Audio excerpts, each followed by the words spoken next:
Ano po ba yung mga siguro do's and don'ts muna sa mga siguro mga nakakagat ng aso, ng pusa, ano po bang dapat at hindi dapat nilang gawin? Magandang question, no? Kasi sa ngayon sobrang daming misinformation about sa rabies, no? Popular pa din ngayon yung belief na pupunasan ng bawang, no? Yung papaduguin, no? Although yun isa yun sa mga don'ts na dapat hindi natin gagawin, no? So usually kapag nakagat tayo, yung una talagang gagawin natin, hugasan talaga dapat muna yung sugat, no? Ng malinis na tubig, tsaka sabon, no? And then punta po tayo sa pinakamalapit na ospital o kaya na health center para ma-assess o makita kung kailangan ba ng bakuna, anong type ng bakuna yung kailangan, or kung kailangan ng gamutan para for that. Anong type? Dok, pwede ba natin mag-expound about doon kung anong type ng bakuna? Bakit may iba't iba pala pong bakuna? Akala ko parang isa lang klaseng bakuna para sa pag nakagat ka, isang bakuna lang. Yung sa rabies po kasi meron tayong parang dalawang type ng bakuna. Meron tayong tinatawag na active na vaccination, meron din passive. Yung active, yung ini-inject sa inyo nun, no, parang weekend o pinahinang virus ng rabies para yung katawan natin maggumawa ng antibodies para doon.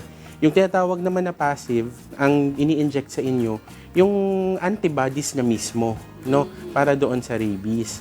So, tinitingnan kasi natin yung category basis dun sa sugat na meron yung pasyente. Kung mangailangan ba siya ng active lang, ng active immunization lang, or pareho active tsaka passive, no? So, it depends dun sa type ng sugat. Okay. Pero Dok, once na nakagat na po ang isang tao, gaano po ba kabilis na lumalabas po yung sintomas sa kanya if may rabies po yung nakakagat sa kanya? Usually, kapag nakagat tayo ng aso, tapos hindi tayo nabakunahan, base sa mga journals, sa mga textbooks, no, mga 2 months to how many years, few years, no, bago natin makita yung simptomas. So, pwedeng nakagat ka ngayon ng aso, tapos binaliwala mo lang, after ilang years, magkaroon ka ng simptomas, pwede po talaga yun. Sa area kung saan kinagat, kung gaano kabilis daw lumabas yung sintomas. Yes, may ganun pong study, no, na kung usually sa mukha or sa leeg, mas mabilis yung progression o kaya yung pagkakaroon mo ng simptomas kumpara kung nakagat ka sa paa. Ayun. No? Depende din kung gaano ka infectious or kung gaano karami yung rabies virus sa kumagat sa inyo. No? So, isa din yung factor. Doc, going back po dun sa uri po ng mga vaccine po na binanggit po ninyo. Ano po yung mga doses, yung para po sa tao, Doc, yung dosage naman po nito, ilang beses po ba sila dapat bumalik po pagka nagpa-vaccine po sila? So, pag nakagat tayo ng aso, usually dapat punta tayo sa pinakamalapit na health center. Sa ngayon kasi, 4 na balikan, 4 doses. Okay. No? Yung sa active immunization na tinatawag. No? So, usually sa pagpunta ninyo, day 0, after the 3rd day, then the 7th day, no, and then the 21st day. So, 4 na beses siya. Pero yung tinatawag na passive, binibigay lang yun kapag category 3 yung kagat. Pag category 3 yung kagat, ibig sabihin, yung malalalim, yung dumugo, yung mga kagat or mga kalmot sa muka, sa leeg, no, binibigyan yun. Pero 1 dose lang yun, yung passive. Yung active, yun yung naririnig natin na sinasabi na, 4 na turukan. 4 na Pero Doc, sorry po, kailangan din po bang obserbahan yung pet po na nakakalmot o nakakagat po din sa tao po? Na actually, tama, pwede po yun. No? And ideal po talaga na maobserbahan natin. Usually, dito sa atin, 14 days yung observation period. Pero, sa international guidelines, as early as 10 days, so dapat ino-observe natin yung aso. So, kung halimbawa nakakagat sa inyo, alaga naman, pwede niyong mabantayan. No, usually, 10 to 14 days yung babantayan ninyo. Titingnan natin kung magkaroon ng simptomas yung aso, no, ng parang rabies din. Kasi kung ano usually minsan yung simptomas sa tao, yun din yung makikita ang simptomas sa aso, yung medyo may pagkabalisa, yung naglalaway, no? So, obserbahan natin yung mga alaga natin. Yun nga lang, ang problem kapag hindi natin alaga, no, pag stray dog o kaya pusa, no, pag ganon, talagang we advocate na magpabakuna kasi hindi mo na maoobserbahan. Correct po. Dok, ano naman po yung pwedeng gawin ng isang fur parent? For example, meron po akong anak. Hindi pa naman siya nakakagat. Pero para safe, pwede ko na bang pabakunahan agad yung anak ko ng anti-rabies para lang just in case na makalmot siya or makagat siya, meron na agad siyang protection? Mas advisable po ba yun? hindi po kasi part ng Oo nga eh. childhood vaccinations ang anti-rabies. Yung tinatawag po natin, I think yung tanong po ninyo yung sa pre-exposure prophylaxis na tinatawag. So bago ka pa makagat, may bakuna ka na. Opo. Pero based on guidelines, ang binibigyan lang po natin yun, yung mga at high risk. Yung mga veterinaryo, no, yung mga nag-works na sa laboratory na may mga kaso ng rabies, yung mga healthcare workers, no. So yun yung mga binibigyan natin ng pre-exposure prophylaxis. Or the other way, Doc, yung mga alaga ang merong bakuna. Tama. Dapat yung mga alaga talaga, dapat sumusunod sa schedule talaga yung mga aso at pusa. Isa po kasi talaga, Dok, sa problema, yung budget din. Kaya yung iba kahit minsan nakakalmot or kaya minsan nakakagat, parang binabaliwala na lang. Saan po ba makaka-avail or makaka-avail po ba yung mga kasambahay natin in case na makagat po sila ng libreng anti-rabies vaccine? Well, personally, ako po kasi nagtrabaho sa San Lazaro Hospital. Pero anywhere na government hospitals, they can approach, no, yung mga LGUs natin, may mga ibang health centers, no, I think QC, meron silang mga animal bite centers per barangay or per community, no, na pwede nilang puntahan para makakuha sila ng bakuna. So, yun po yung mga pwede nilang puntahan for now. Libre din po yun. At least meron naman pala. Opo. Dok, maklarify ko lang, meron na po bang tao na gumaling sa rabies? Kasi parang Gumaling. lagi ko pong naririnig na parang, kapag nagka-rabies ka, lumabas na yung sintomas, ang ending nun talagang death na. Meron po ba tayong record dito sa Pilipinas or sa ibang bansa na gumaling pa sila? Well, sa US, merong isang tao, if I'm not mistaken, na gumaling no, sa rabies. Pero yung ginawa sa kanyang gamutan, experimental, no? Na kahit trinay nila ulit sa ibang pasyente, hindi gumana, no? So, ang sa atin sa Pilipinas, wala pa talagang reported case na talagang nag-survive, no, sa rabies. Kasi sa lahat naman ng textbook o journal, pag binasa nyo, nearly 100% talaga yung fatality ng rabies. Kaya wala siyang cure, di ba? So, we advocate the prevention. Na talaga magpa-inject po Pero, talaga. Doc, yung effectivity naman po ng anti-rabies po na vaccine po sa tao, gaano naman po ba siya katagal po? Well, there are some studies, lalo na yung pre-exposure, yung mga ganun, it can last up to 3 years, no? Pero that doesn't mean na pag nakagat ka, Ulit po. hindi ka nababakunahan. It just means na pag nakagat ka, shortened yung dosage mo.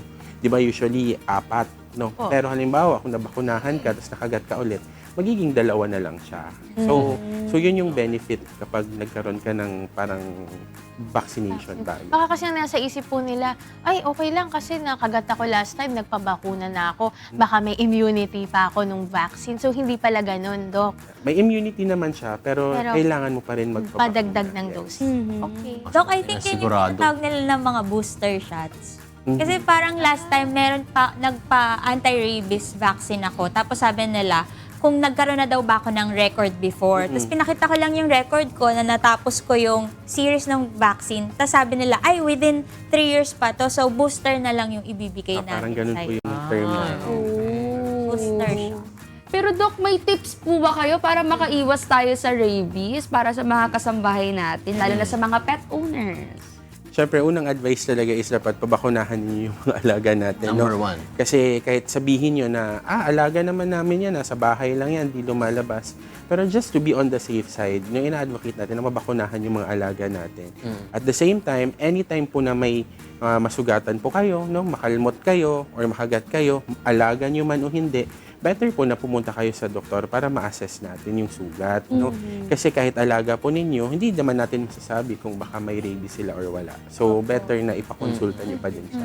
Para makaiwas. Halimbawa, Doc, nakagat or kaya nakalmot, ano po yung pwedeng una nilang gawin bago sila dumiretso sa mga animal bite clinics? Ang isang pinaka-cornerstone or yung pinakamahalagang gagawin pag nakagat tayo is hugasan talaga yung Hugasan. sugat. Running water po ba ito? Running water, no, na malinis, saka sabon, no?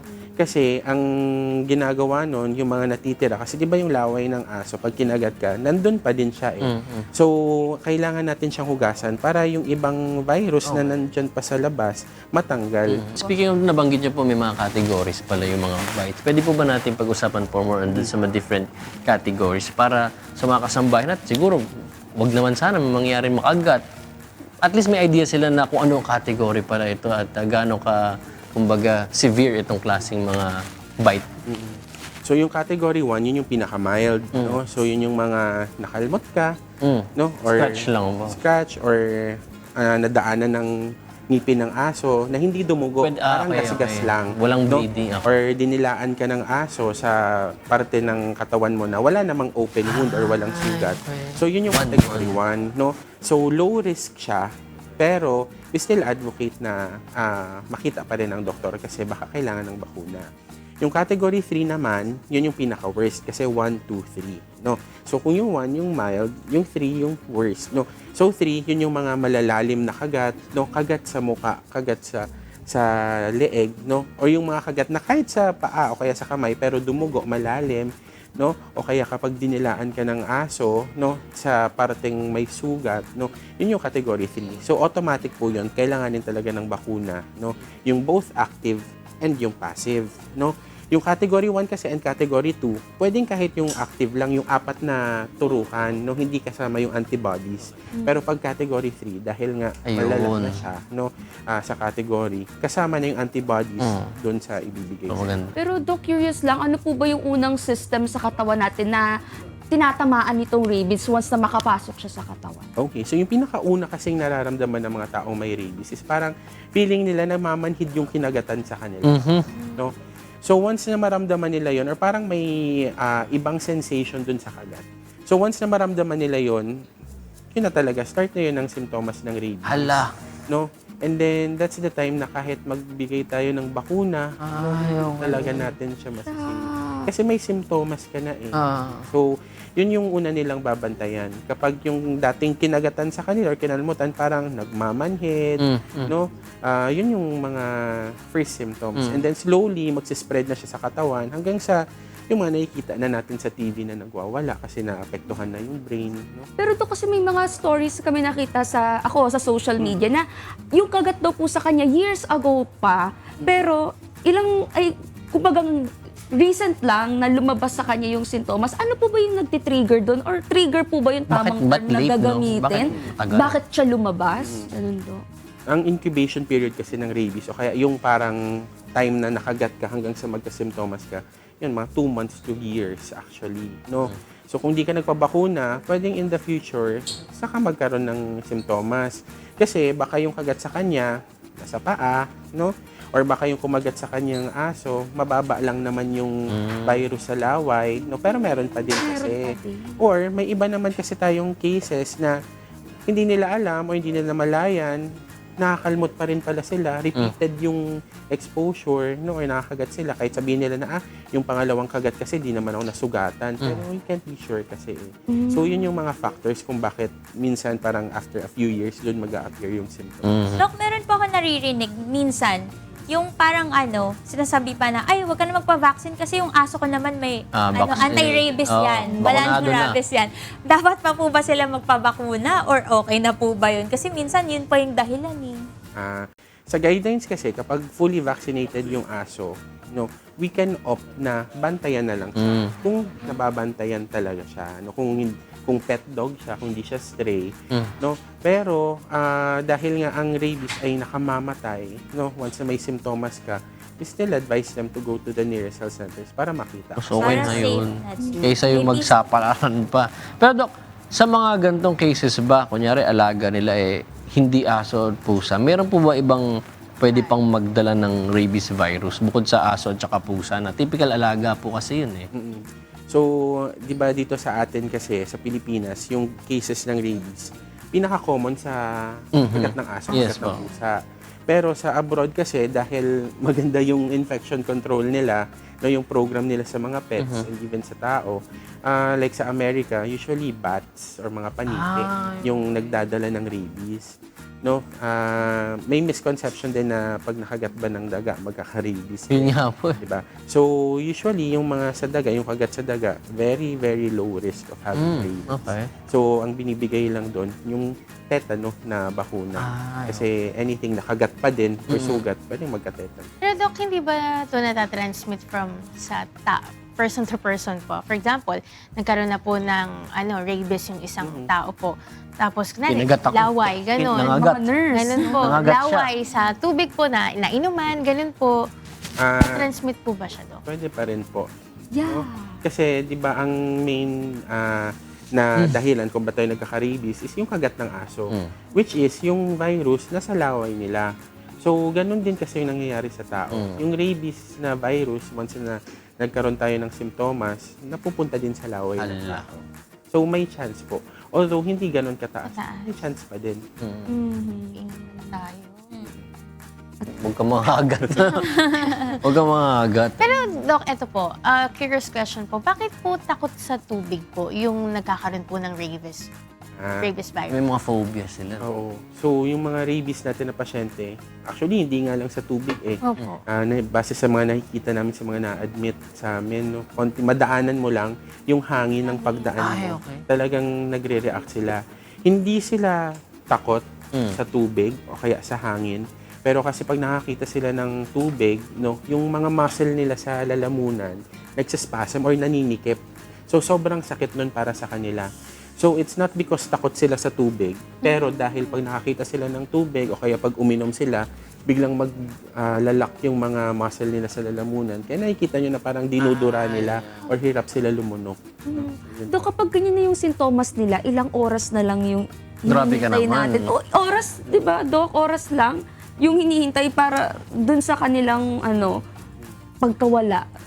Base po kasi sa pag-aaral, no, within 48 hours or within 2 days, kapag gano'n na yung simptomas, Pag lumabas. na-expect talaga. In-expect na siya sa ganung oras, Dok. Nakakalungkot. Pero Ako, ayaw naman nalulungkot nating ako takutin pag, yung mga- nakakita ko ng mga ganong cases. True. Kasi alam kong wala tayong magagawa na. Kaya maganda ay maiwasan, ma-prevent natin bago pa dumating doon. Maraming salamat, Doc. Meron po ba kayong gustong batiin o to promote ngayong umaga?